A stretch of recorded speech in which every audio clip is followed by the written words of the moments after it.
Ba, Ba. ka, Ka. ba, Ba. boy. Boy.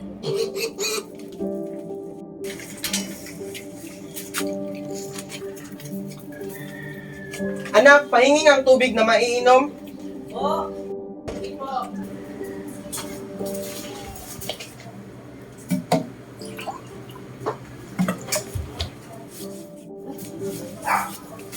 ito po, tay.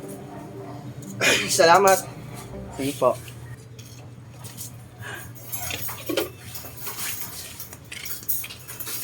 Anak! Maganda ka na. Baka mahuli ka sa klase mo. Opo, ma.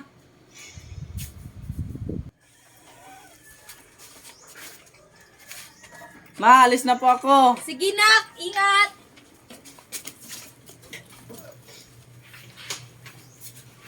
Pa, Bunso, huwag ka pasaway dito.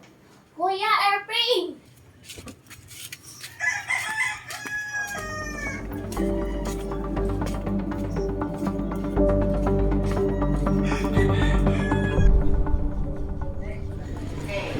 And creative imagination in the solution of problems. So, when you wish to be...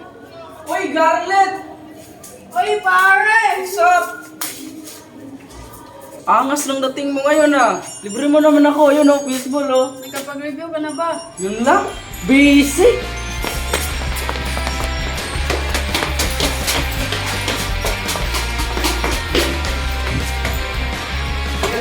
Pare ba magtanong? Saan mayroong banyo dito? Dito. Pagdating mo doon sa sukdulan, lumiko ka sa kaliwa, tapos pag may nakita ka na male at female, pumasok ka sa male kasi lalaki ka, di ba? Okay, O, salamat. sige.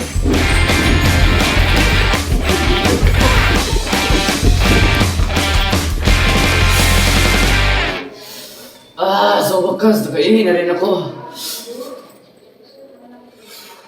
Magandang araw sa lahat. Ako nga po pala si Cheyen Emra. Nagpapatuloy ngayon dito sa Sitio Las Palmas kung saan makikita natin ang ongoing na ipinapatuloy yung tulay ni Yorme at i-interviewin natin siya. Andito ngayon si Mr. Yorme at meron tayong mga katanungan sa kanya. So Mr. Yorme, what is the purpose of this project? So, the purpose of this project is para makonekta ang Unog at Batinggel para sa madaliang transportasyon ng ating mga minamahal na kababayan. Sa iyong palagay, ilang taon kaya bago matapos ang proyekto nito? Sa loob ng 2 taon, matatapos na ang proyekto na ito. Maraming salamat Mr. Yorme. Wow, ang ganda ng plano ni Yorme ah. Grabe, kaya malo. Lodi ko nila si Yorme. Wow. Ito, anong masasabi mo sa plano niya, pre? Ang galing. Wow. Ganda. Sana magpupad na ito, no? Yes, tama. Tala pre, uwi na tayo. Uwi na tayo. Hindi niya pa. Ano, nawit tayo ba? Well, natatay na ako, pre. Wala, bilisan natin pre. Mag-ingat kayo baka masasaan kayo ng aso dyan. Sige din. Joke lang. Pwede pre, baka masasagaan kayo ng bike. Huwag mo masasagaan. Bye! Pae ka na pre.